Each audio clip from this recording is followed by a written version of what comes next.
desde las citas bíblicas que hemos de tomar, pueden hacerlo, porque vamos a estudiar un tema maravilloso que comienza en 1 de Timoteo, en el capítulo 2, en el versículo 14.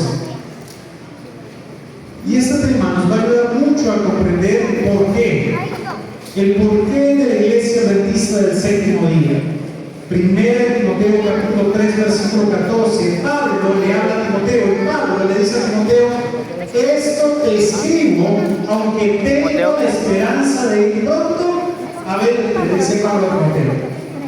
Y dice ahora el versículo 5, 1 de Timoteo capítulo 3 versículo 15, para que si tardo sepas cómo debes conducirte en la casa del Dios viviente, columna y baluarte o defensa de la verdad. Hay algo que nosotros debemos entender cuando vamos a la Biblia.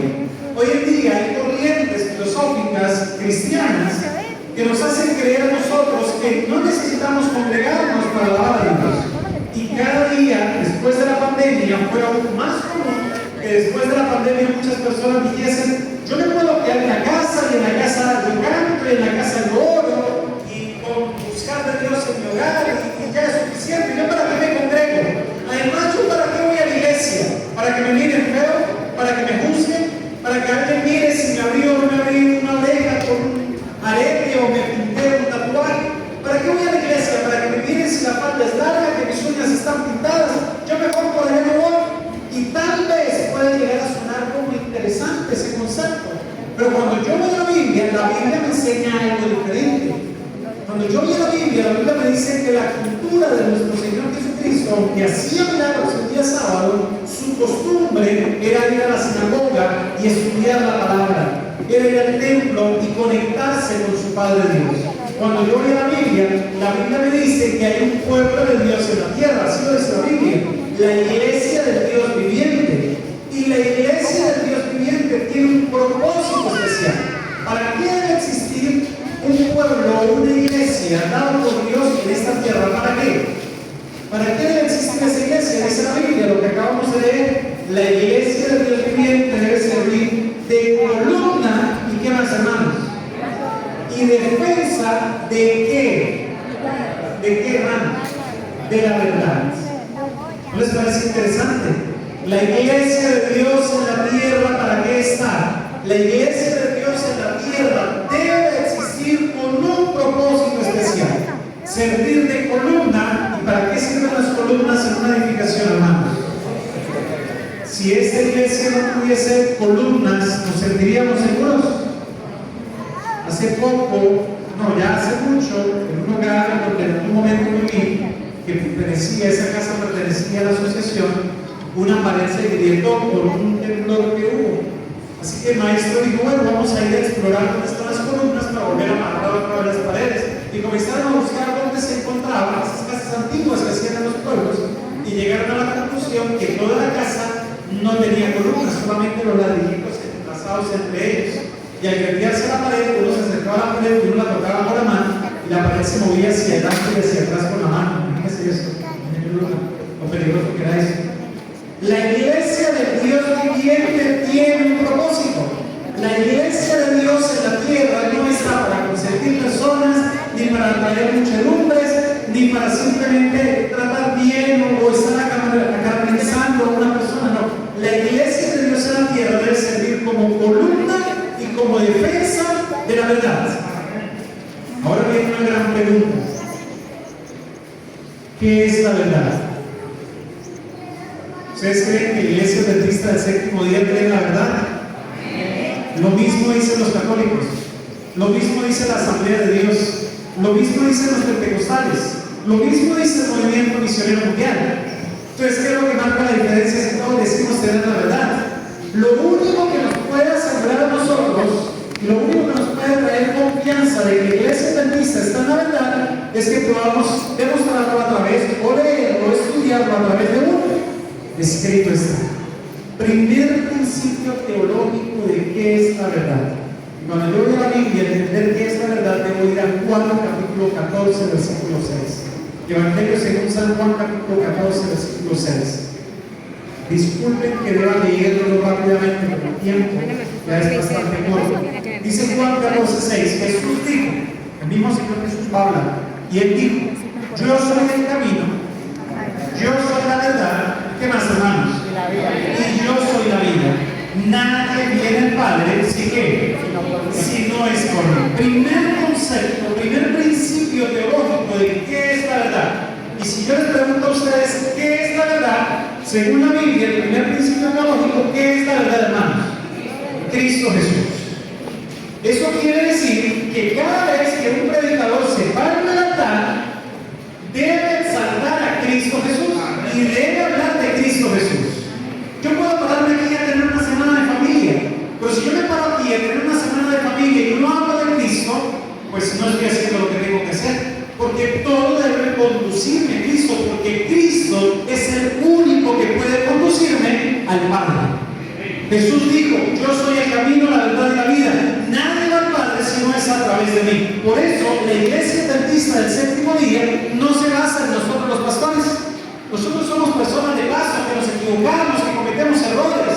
Nuestros ojos de iglesia no deben estar puestos en el pastor Darwin, en el pastor X o en el pastor Y, porque el día de mañana, cuando el pastor fracasa, entonces nosotros nos echamos a poner como iglesia. No. La Biblia dice, puesto los ojos en Jesús, dice Hebreos capítulo 12, el autor y consumador de nuestra fe. ¿En quién como cristianos debemos tener nuestros ojos puestos?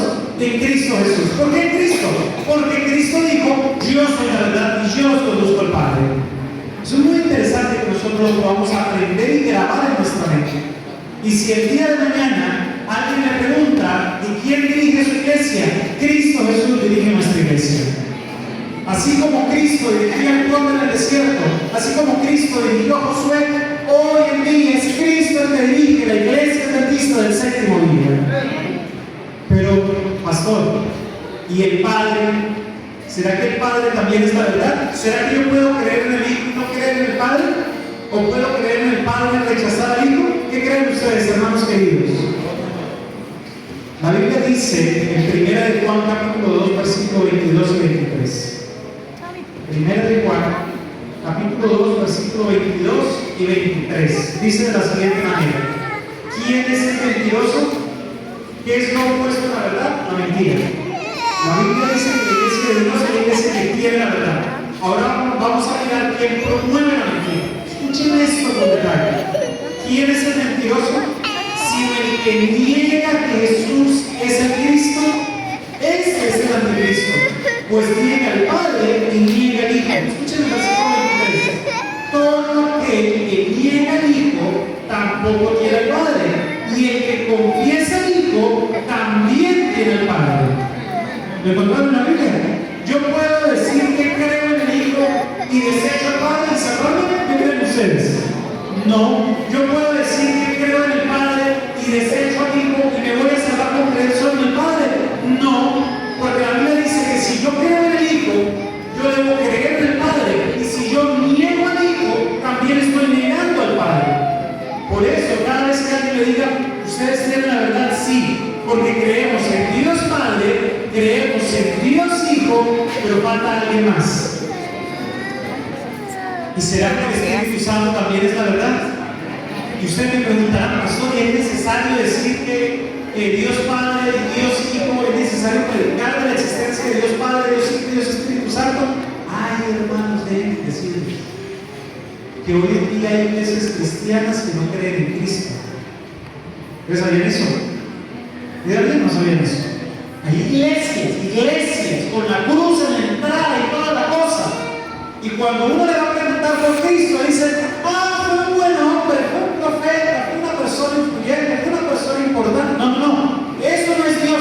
Fue un hombre importante. No, para nosotros, la iglesia adventista del séptimo día, Jesucristo es Dios. Eso no hay duda en eso. El Padre es Dios. Jesucristo es la verdad, el Padre es la verdad y el Espíritu Santo. Porque hoy en día se ha levantado un movimiento diciendo, no, eso es el Espíritu Santo, eso es una energía y no sé qué, y no.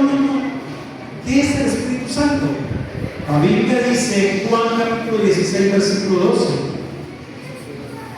Juan capítulo 16, versículo 12. ¿Ya lo que dice el Espíritu Santo?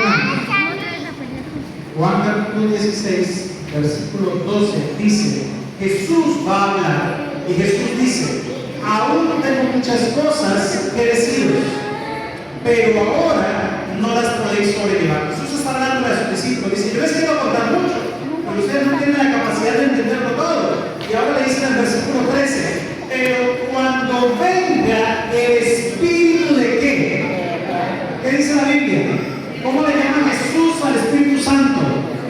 Cuando venga el Espíritu de verdad, Él os guiará a toda verdad. ¿Sí dice así o no dice así?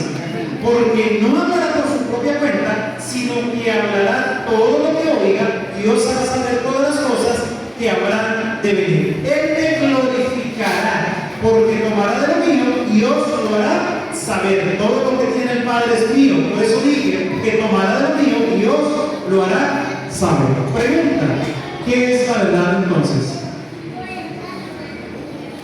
¿Qué es la verdad según lo que hasta ahora hemos estudiado?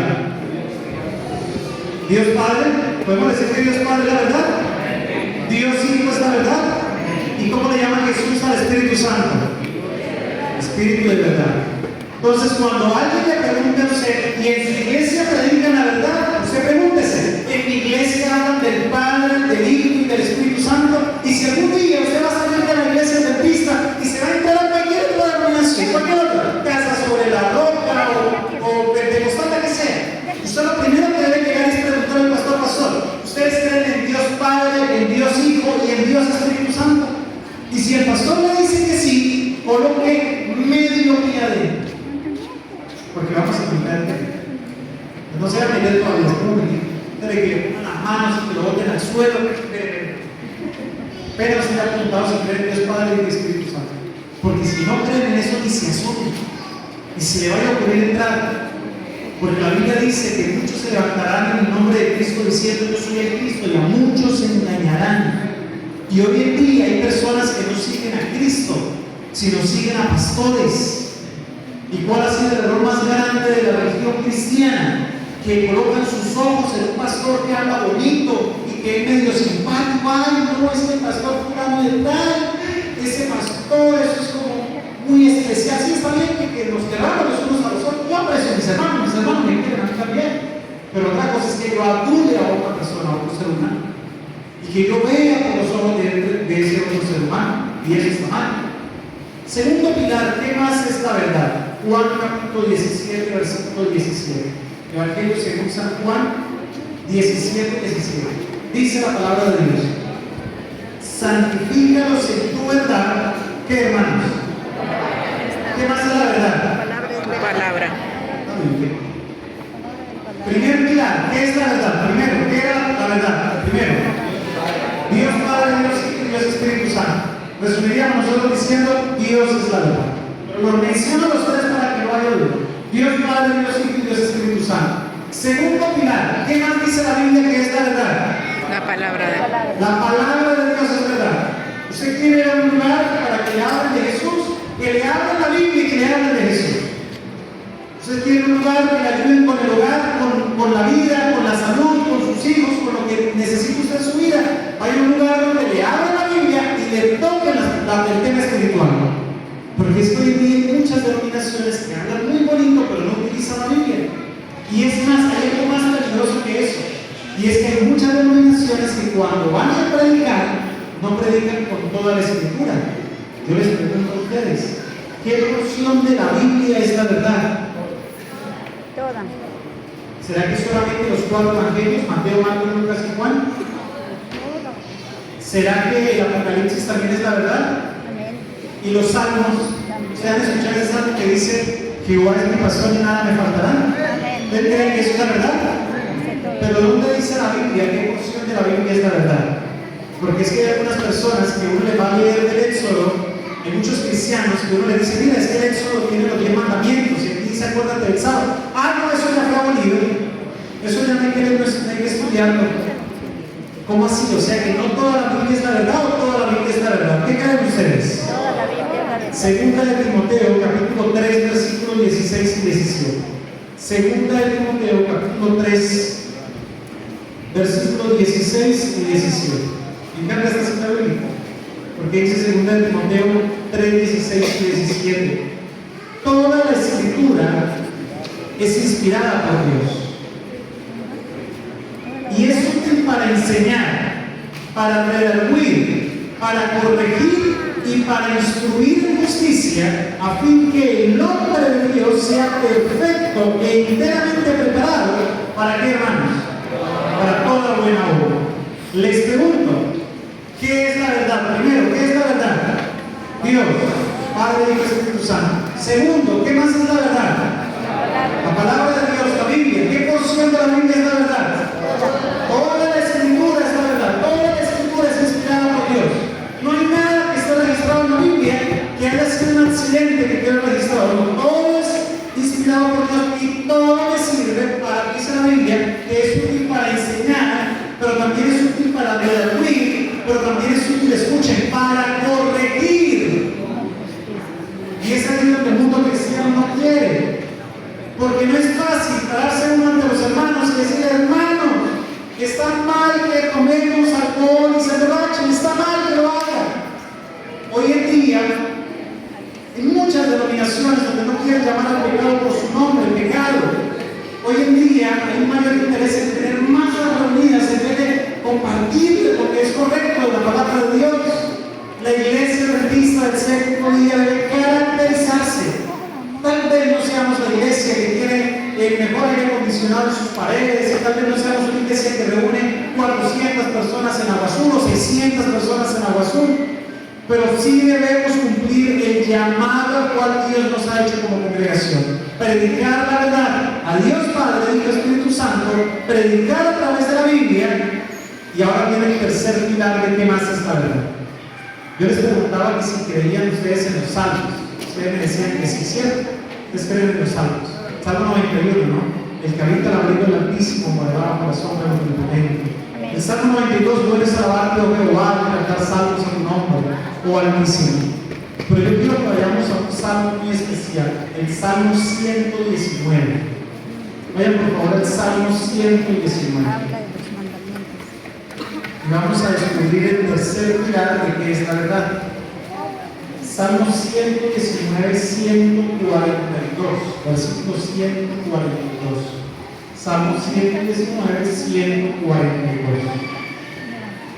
Dice la Biblia, ¿encontraron? Tu justicia, el salmista está hablando de Dios. Por eso la palabra tú en mi Biblia es mayúscula, porque habla de Dios. Tu justicia es justicia eterna. Y tu ley, ¿qué dice la Biblia? Encontraron Salmo 119, 142. Muy bien. Tu justicia es justicia eterna. Y tu ley, ¿qué, hermanos? La verdad. Les doy una cita porque quiero que la busquen y la lean. Salmo 119, 142. Y si no dice así, me lo haces saber. La Biblia dice, Dios, Jesús dice, yo soy el camino, la verdad y la vida. Así que Dios es la verdad. La Biblia dice que su palabra es la verdad. La Biblia es la verdad. Y ahora la Biblia dice, en el Salmo 119, 142, que la justicia de Dios es algo eterno. Dios es el mismo ayer, hoy y por los siglos de los siglos. Y lo que para nosotros son 2000 años, para Dios es como si fuera 2 segundos, porque el tiempo no afecta a Dios. Y cuando yo leo la Biblia en el Salmo 119, dice que la justicia de Dios es eterna y que la ley de Dios, ¿qué, hermanos? Es la verdad. ¿Cómo le llama el salmista a la ley de Dios? La verdad. Pastor, ¿y qué parte de la ley será la verdad? ¿Será que un mandamiento o 2 mandamientos o 3 mandamientos será la verdad? ¿Qué creen ustedes? ¿Dónde dice eso? Versículo 151. Todo debe estar basado en escrito está. Versículo 151 dice: cercano estás tú, Jehová, y todos tus mandamientos, ¿qué, hermanos? Son verdad. ¿Todos tus mandamientos, qué, hermanos? Son verdad. Todos tus mandamientos son verdad. Así que cuando a uno le pregunten, pastor, ¿ustedes en la iglesia predican la verdad? Pues basados en la Biblia, hablamos de Dios Padre y Dios Espíritu Santo. ¿Sí? ¿Predicamos a través de la Biblia y hablamos de la palabra de Dios? Sí. ¿Y predicamos también de los mandamientos de Dios? Sí. Pastor, y si yo voy a una iglesia que guardan los mandamientos y leen la Biblia, pero no creen en Jesús, ¿estará bien? Y si yo voy a una iglesia que cree en Jesús y leen la Biblia, pero no guardan sus mandamientos, ¿estará bien? ¿Qué da la Biblia frente a eso? Primera de Juan. Ahí está la Biblia. Primera de Juan. Primera de Juan. Capítulo 2, versículo 3. Primera de Juan, capítulo 2, versículo 3. Dice la palabra de Dios. En esto sabemos que nosotros lo conocemos. ¿Que conocemos a quién, hermanos? ¿A quién conocemos? A Cristo, a Dios. ¿En qué se sabe que una iglesia conoce a Dios, que camina en los caminos de Dios? ¿En qué se sabe? La Biblia dice, en esto sabemos que nosotros lo conocemos, si guardamos sus mandamientos. El que dice yo lo conozco, pero no guarda sus mandamientos, el tal es mentiroso. ¿Y qué, hermanos? Y la verdad no está en él. ¿Les parece muy delicado este asunto? El que dice que lo conoce y no guarda sus mandamientos, dice la Biblia, no el pastor Darwin, no la iglesia adventista, no, está diciendo la palabra de Dios. La Biblia dice que si yo voy a un lugar donde dicen que conocen a Dios, que predican a Dios, que hacen milagros en el nombre de Dios, pero no guardan sus mandamientos, dice la Biblia, el tal es un mentiroso y la verdad no está en él. Y eso me parece a mí delicadísimo, eso que estoy leyendo. ¿Por qué delicadísimo? Porque en Mateo capítulo 7, versículo 21, vayan a Mateo 7, 21. ¿Están cansados, hermanos, de leer la Biblia? No. Mateo 7, 21. Dice la Escritura, no todo el que me diga Señor, Señor, entrará en el reino de los cielos, sino quienes, hermanos queridos, sino el que hace la voluntad de mi Padre que está en los cielos, el que aprende a amar a Dios, en pocas palabras. Versículo 22. Muchos me dirán en aquel día, ojo, escuchen esto, presten un momento de atención. Lo que vamos a leer a continuación son los tres engaños principales que va a utilizar el enemigo de Dios en este tiempo para confundir a la gente. Es decir, el enemigo de Dios no va a actuar desde fuera de las iglesias, él va a querer actuar desde dentro de las iglesias cristianas. Va a querer penetrar las iglesias cristianas y confundirlas. Y hay tres pilares que él va a utilizar para engañar a la gente. Pero como todo ha sido descubierto, dice la Biblia a través de Oseas, todo a través de los profetas es mostrado, cuando yo leo esto que voy a leer a continuación, voy a entender. Y ustedes sean analíticos, analicen en ese momento. Y díganme si estas características se están o no se están cumpliendo en estos días. Versículo 22. Vean las personas que no van a ir al cielo, lo que van a estar viviendo en estos tiempos. Dice, muchos me dirán en aquel día. ¿Cuál día? ¿Cuál día? La segunda venida de Cristo. Muchos me dirán en aquel día, Señor, Señor, ¿no profetizamos en tu nombre? Les pregunto, ¿se ha vuelto muy popular el tema de la profecía en la iglesia? ¿Han escuchado ese tema de las profecías en las iglesias cristianas? Y que dicen, vayan a la congregación que hay un profeta que va a llegar y va a darles aquí profecía. La Biblia dice que el enemigo utilizará tres engaños principales para engañar a la gente. El primero de ellos es, no profetizamos en tu nombre. Y tal vez alguno de ustedes me puede decir, pero pastores, esas cosas se cumplen. Yo me encontraba en Rivera, eso que hace 16 años, haciendo mi práctica ministerial. Rivera Neiva, Wilber, ese año. Y yo estaba en ese lugar y fui a visitar una familia y les abrí la Biblia y estuvimos leyendo algunos pasajes de la Biblia. Cuando llegamos a este pasaje, esa persona me abrió los ojos.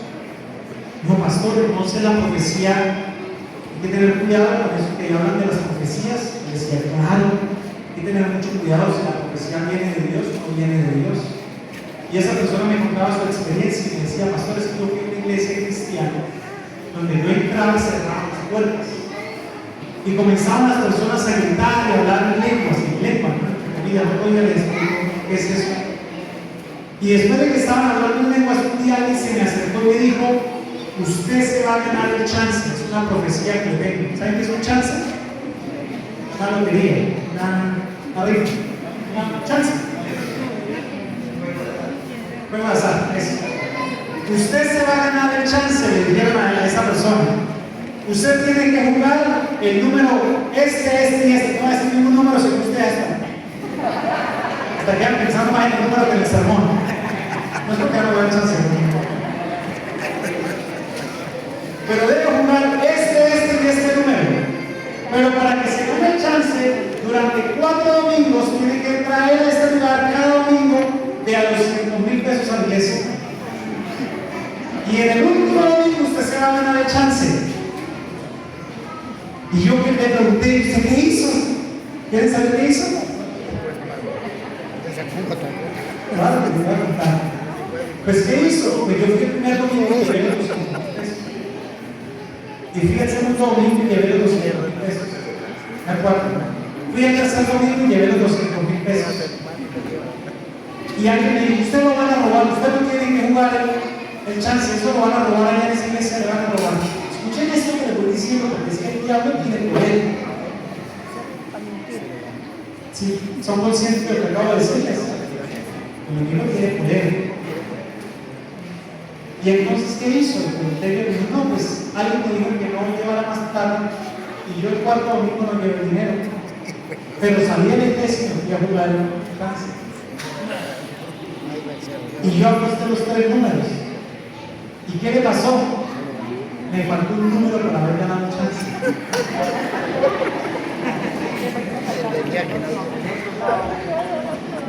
¿Será que eso viene de Dios?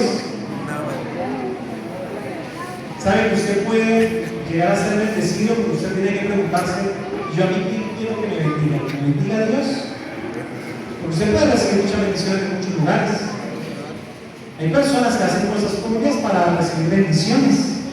Y llevan un camionado de un lugar a otro y reciben la bendición de un poco de dinero. Para ellos es una bendición, pero esas son las bendiciones que nosotros de Dios queremos tener.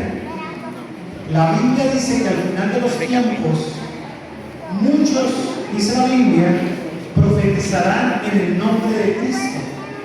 No se van a salvar, pero se van a querer utilizar el nombre de Cristo.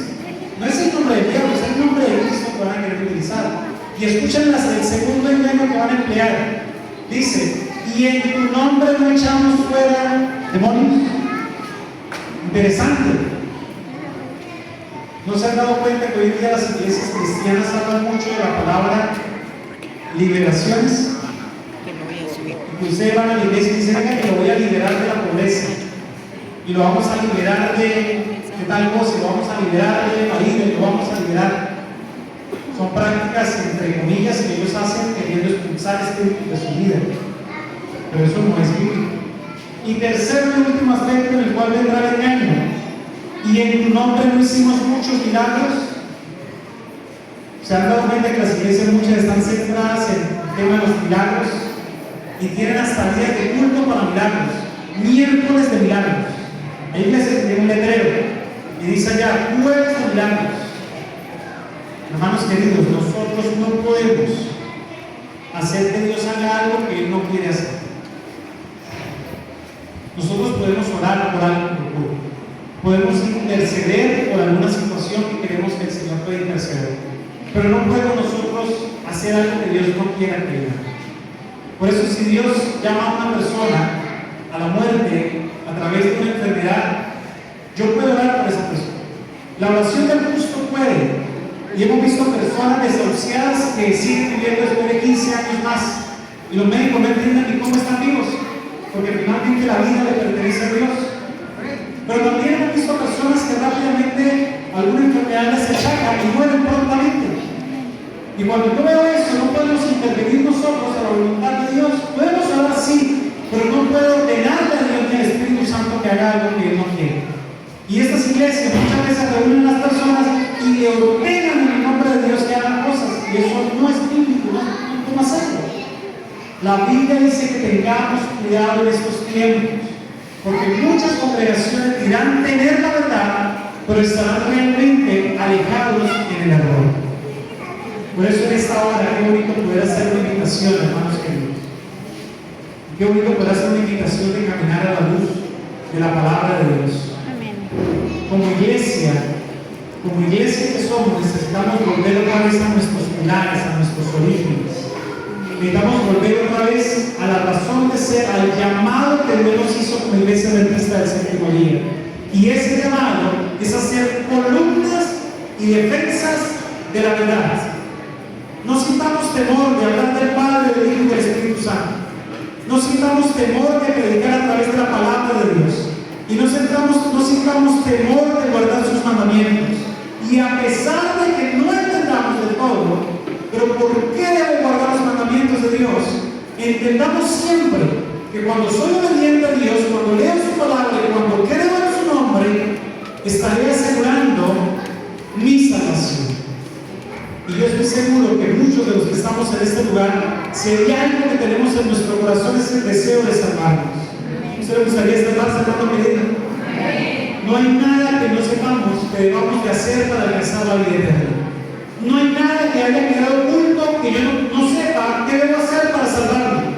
Lo que yo necesito saber para alcanzar la vida eterna ya ha sido escrito en este maravilloso libro llamado Biblia.